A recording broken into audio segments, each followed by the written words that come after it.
forget the nativity. Our next story is a modern-day Christmas miracle. Yeah.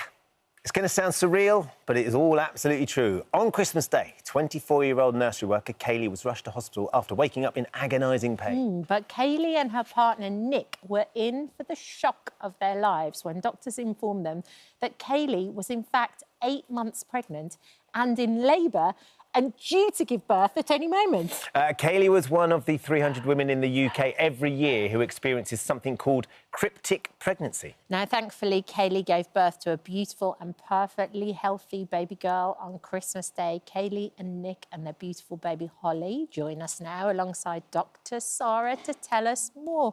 Good morning. Morning to all of you. Good morning. I mean, she is just absolutely beautiful. And also, Kayleigh, can I also just say, she's, what, 3 weeks now or something like that? 3 weeks, Wednesday, yeah. You look absolutely amazing. I didn't look like that after I had my babies. I was, like, worn out. You look great. But this is one of the things. You basically didn't change at all physically, and you didn't feel any different either. No, not at all, really. It was only 2 weeks before that I was sort of really unwell. And that 2 weeks before, you just thought you'd been out for a curry, the two of you, and you just thought maybe it was a little bit of indigestion or something like that? Yeah, because we went out for, like, a couple of drinks as well, but I didn't have, like, a lot to drink, so it wasn't enough to make me sort of... Think you were hungover or... Yeah.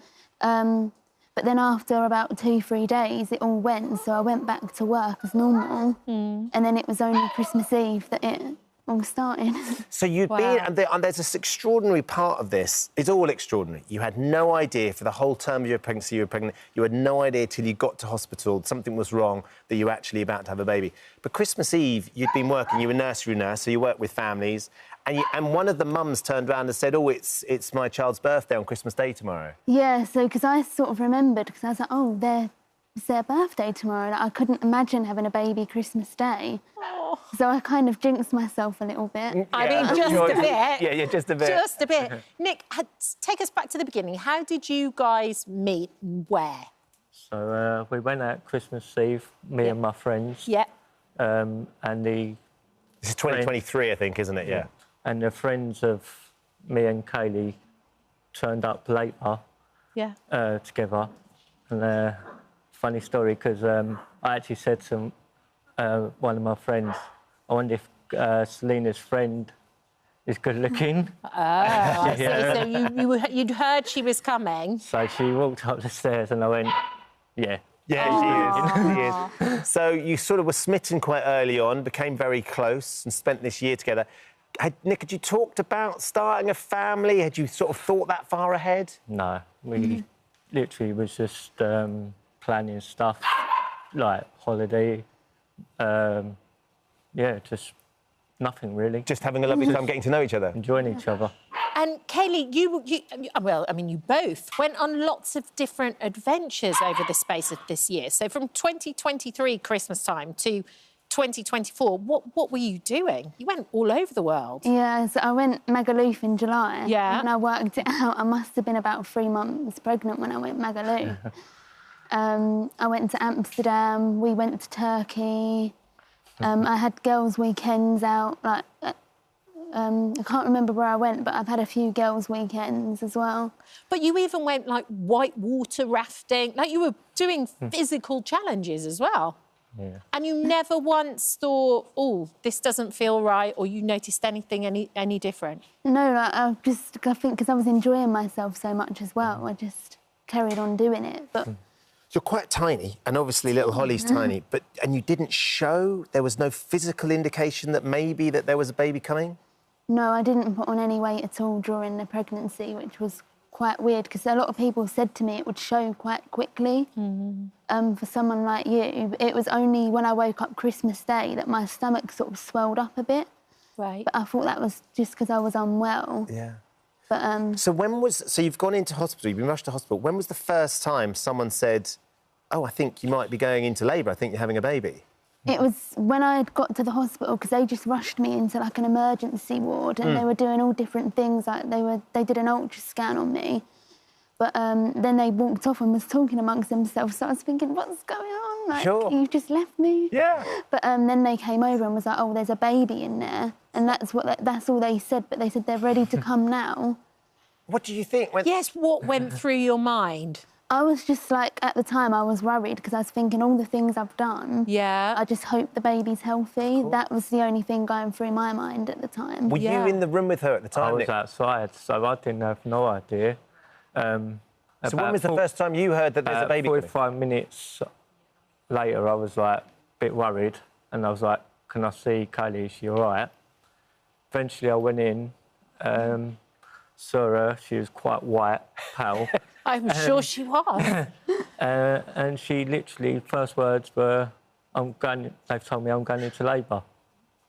I was like, how's that happened? Like, And so then what happened? Did you ring family? Did you ring your mum? What were the next steps? So I managed to, like, when I was in the ambulance, I just about managed to sort of get in contact with my mum because I'd let her know in the morning that I'm waiting for an ambulance because we had to call again because the symptoms got worse, so then they came quicker to come get me. It's Christmas Day, by the way, as well. Like, everyone's got a lot going on. You're thinking, I want to be opening presents and having a lovely time.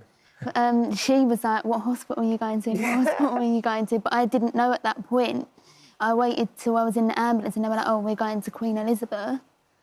And so my mum was like a maniac and got to the hospital like so quickly. But I think she was shocked because she didn't know where I was because I couldn't even tell her where I was. God, no. And they told her, oh, she's on the maternity ward. And she was like, what? And so after you had Holly, what was your reaction? Were you still in shock a little bit? I was like, I fell in love with her instantly. Instantly. But I was in so much shock. I was like, what has happened? Because it was just all such a blur to me, like, at the time. But It's extraordinary, Sarah, listening to this story. Wow. Kat's had 2 kids Yeah. I've been through. We've got 2. There was no way that you didn't know that my wife was pregnant. You know, the idea that he's gone through that much time, no physical signs, not really much illness or anything. Cryptic pregnancies? Cryptic pregnancy. So this essentially just means that you're going through a pregnancy and you only find out in the late stages, or in your case, during labour. And it's rare, but it's actually not as rare as you might think. It occurs in around 1 in 2,500 pregnancies. So, you know, rare, but still it's happening. Yeah. And it can happen for a number of reasons. So firstly, it might be that you don't get the same symptoms as most people. So you might not have the morning sickness or the breast tenderness or the weight gain. Or it might be that you have those, but you misinterpret them or attribute them to other underlying conditions. It might be that you have irregular periods anyway, or erratic periods, or on a contraception that means you don't get periods. And so when you miss 9 months of periods, you're not really paying that much attention to it. But it's unusual that you have obviously gone through it without any physical changes. And I think, you know, I was trying to wrap my brains how this could be the case. And I was thinking, you know, it could be that you've got really good abdominal muscles, which means that it keeps it all in. It could be that you have a placenta that lies posteriorly, so at the back, and so rather than at the front, so it conceals it a bit. It might be that you've got what we call a retroverted uterus, so a womb that lies and tilts backwards rather than forwards. And it's obviously, Holly's quite a small baby as well, so it might just be that, you know, she's quite small, the amount of amniotic fluid might have been less, and it might be that she could have been lying transverse, so sideways rather than forwards or at the front, where it might not show quite as much. So, you know, I've been trying to rack my brains over how you were so smaller with it all, but that's what I've come up with. It's extraordinary. Holly's absolutely fine. She's doing really, really well. Yeah. I imagine the fun you had sending pictures to everybody on Christmas Day saying, I'm absolutely fine, but someone to introduce you to. Your mates must have been absolutely... What did they make of it? One of my friends thought I'd photoshopped it. I bet they did. They thought it was like a Christmas. Yeah. Because some of them, like, I waited quite a bit after having her before I started telling, like, other people. I told, like, the immediate people first, obviously. But I said, oh, something happened Christmas Day. And then she was like, why, what happened? What's wrong? And I said, oh, I had a baby. She was like, literally, she didn't believe me. course, she was understatement. she's like, you need to send me a photo. Like, so I sent her a photo and she was like, no, you photoshopped. Oh, well, listen, she's absolutely beautiful. She really she's is. perfect. And look how content she is. She's so good. And you look amazing. Congratulations, both Wishing of you you. Thank you. every happiness in the future. Thank you. you. Oh, hello. Sarah. Thank you for visiting our This Morning YouTube channel. We upload tons of new content every single day. So hit the subscribe button, like all the videos, and don't miss out. We'll see you in the morning.